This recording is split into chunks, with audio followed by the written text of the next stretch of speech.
Graça e paz, que Deus abençoe todos vocês.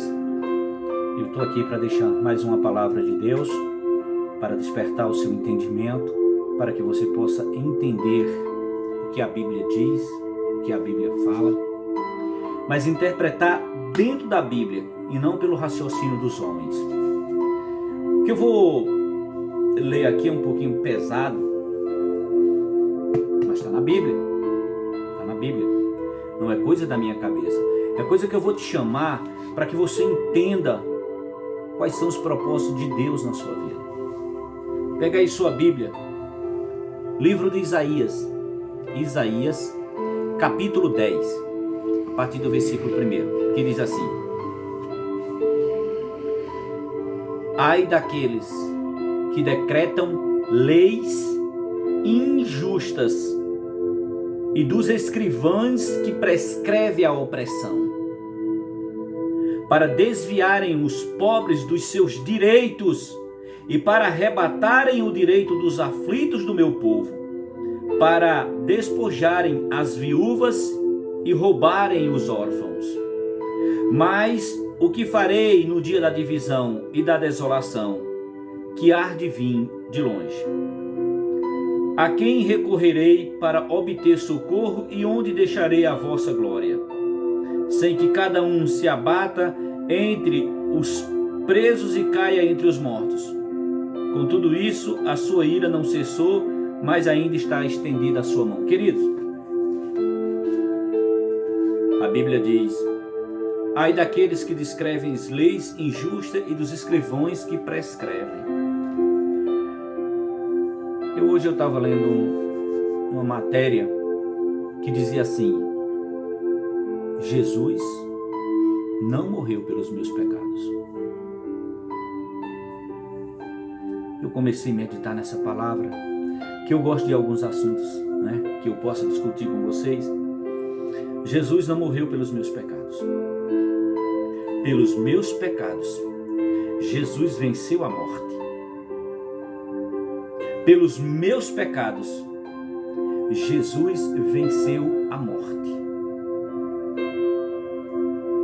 Jesus morreu, sabe por quê?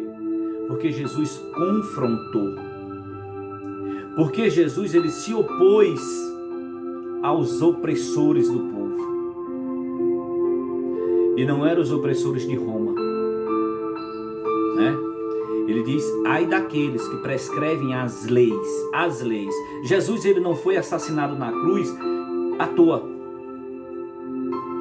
Jesus ameaçou o governo, os governos religiosos, aqueles que estavam sentados na cadeira de Moisés. Jesus confrontou aqueles que faziam o que queriam em nome de Jesus. E hoje nós temos isso entre nós. Líderes religiosos que poderiam fazer a coisa certa, mas não fazem. Homens de Deus que se dizem de Deus, que poderiam estar fazendo a coisa certa, mas não faz. Jesus ele veio e ele confrontou os escribas, os fariseus, que viviam sobre leis do Velho Testamento. Olho por olho, dente por dente. Aí Jesus vem e diz: não, assim não. Assim não. Porque era muito fácil naquela época, né? Eu cometer um pecado, eu matava, eu roubava, eu fazia o que eu queria, e daí eu ia lá uma vez por ano, sacrificava o que eu tivesse, um boi, uma vaca, um bode, e os meus pecados estavam ok, eu estaria ok com Jesus. Jesus falou: olha, não funciona assim não, viu? Não quer dizer que você levanta a mão e tudo está resolvido. Não. Jesus veio confrontar isso.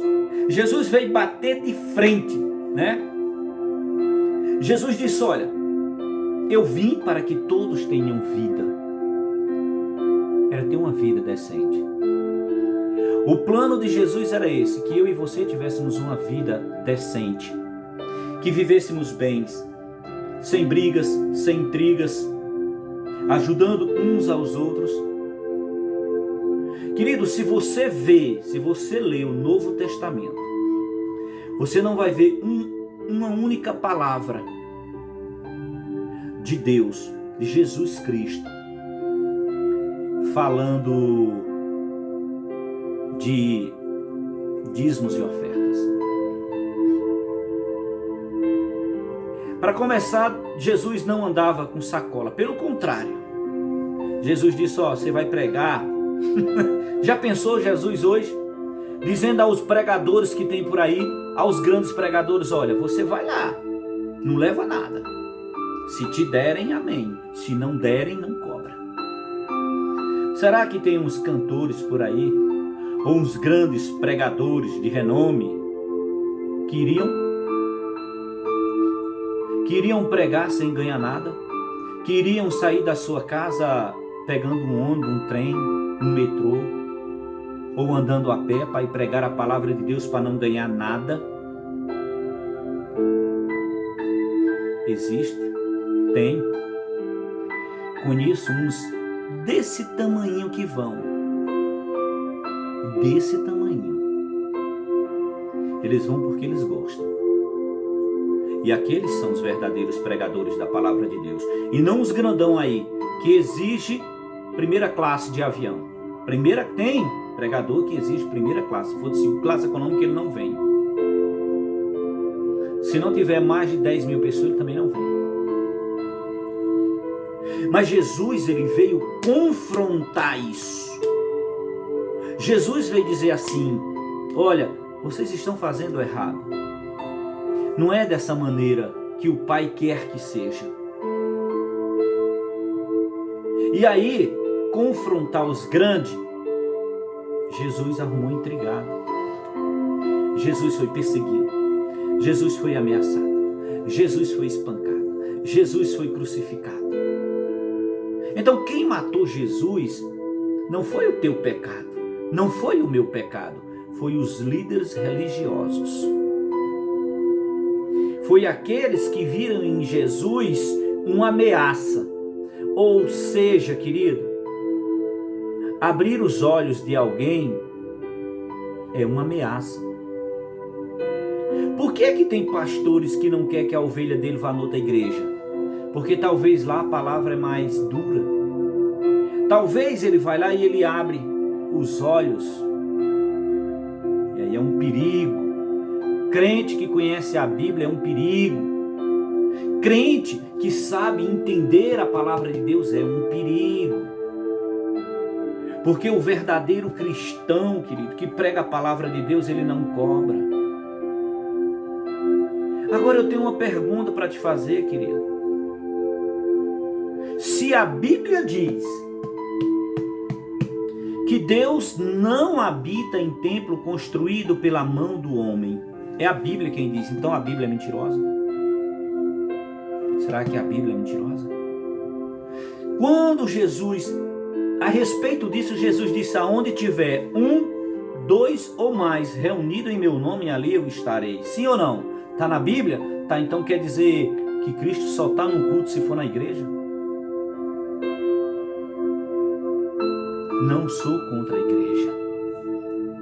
Eu sou contra a escama nos olhos.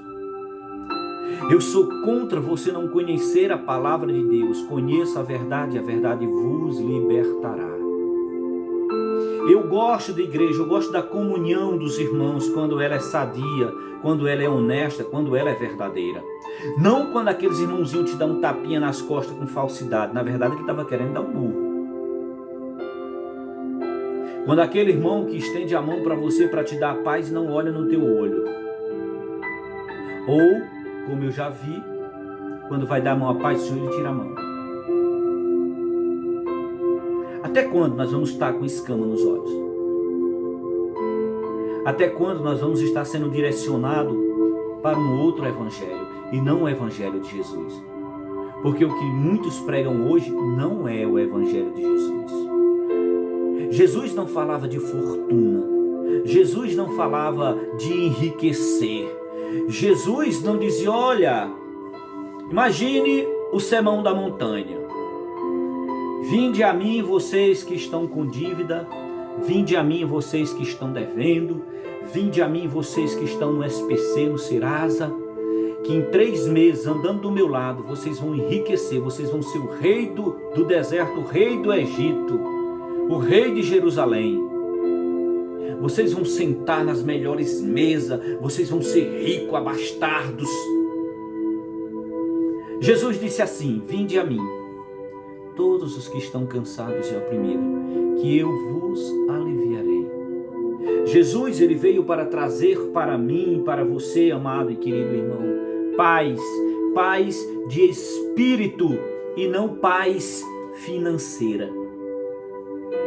Jesus não promete riqueza.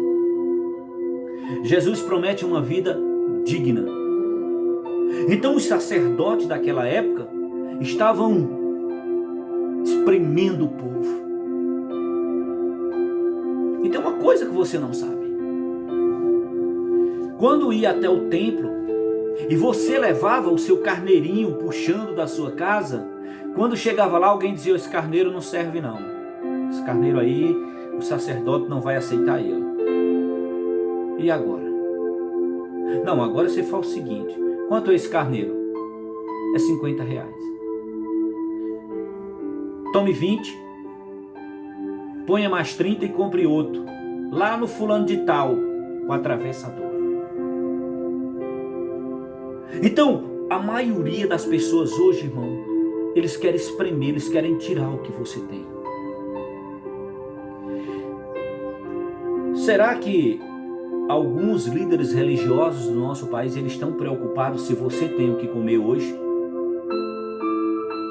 Será que alguns líderes espirituais, que se dizem espirituais, que você acha que está debaixo de uma cobertura espiritual, será que esse líder está preocupado se você pagou a sua água, a sua energia, seu gás, seu aluguel, se você tem o que comer, se teus filhos têm o que comer?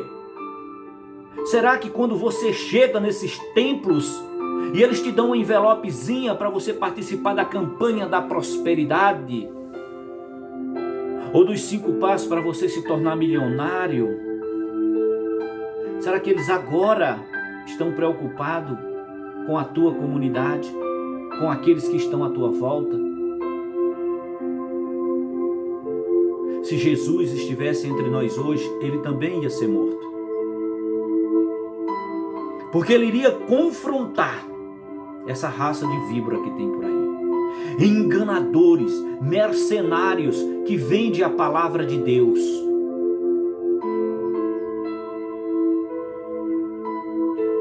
Jesus disse: eu vim para que vocês tenham vida, porque Deus sabia que o povo estava sendo oprimido. Deus precisava dar um up, despertar o povo dele que estava dormindo. E não adianta mais mandar profeta não. Deus falou assim: não vou mandar profeta não, porque não adianta. Eu estou mandando os meus servidores e o povo não está escutando. Eu vou mandar o meu filho agora, porque o meu filho eles vão respeitar. E eles crucificaram Jesus. Jesus chega no templo e Jesus vê o que a casa de Deus se tornou. Você já viu aquele pregador que ele vai pregar na tua igreja e ele leva um monte de CD, de livros? Sim ou não? Você já viu ou não? Uma vez eu congregava numa igreja, eu fui chamar um pastor aqui para congregar, para levar a palavra na igreja. Ele falou assim: pastor Paulo, eu vou lá, mas o senhor leva aqui esses 500 CD. Não, era DVD. Leva aqui esses 500 DVD. No mínimo tem que vender 200, pastor. É uma maneira disfarçada de cobrar. Sim ou não? É uma maneira disfarçada de cobrar. Queridos, eu gostaria que você lesse a palavra de Deus.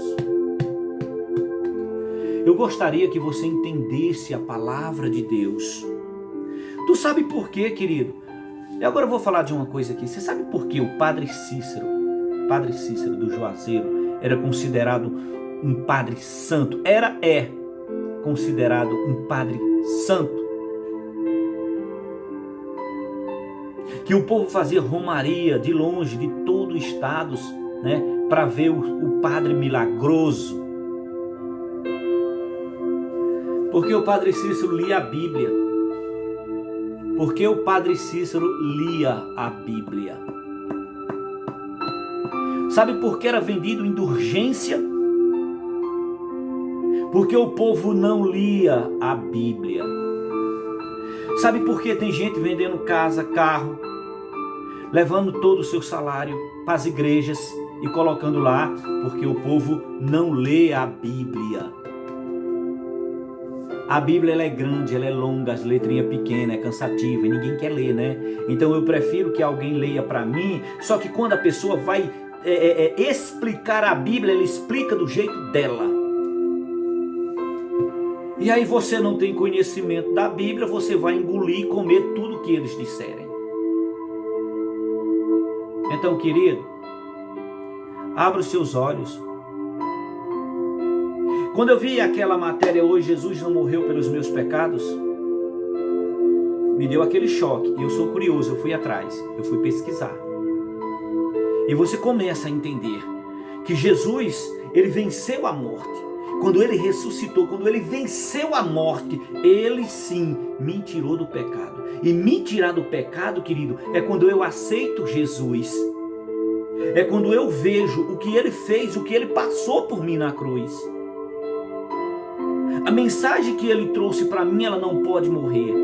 A mensagem que Cristo trouxe para mim, para você, não pode morrer. Mas ela não pode ser comercializada. Ela não pode ser vendida. Ela não pode ser produtos de mercenários da fé. A palavra de Deus, ela veio para confrontar, para nos pôr no eixo, para nos fazer pensar. Jesus veio mostrar para mim e para você que só Ele tem vida e vida em abundância. Então, quando eu aceito Jesus como meu Salvador, quando eu mudo as minhas atitudes, quando eu mudo a minha vida, quando eu deixo de cometer os erros que eu cometia antes, então vale a pena a morte de Cristo. Mas foi por isso, Jesus ressuscitou dos mortos. Jesus venceu o nosso pecado quando ele ressuscitou e não quando ele foi pregado na cruz. Porque ele foi contra os religiosos.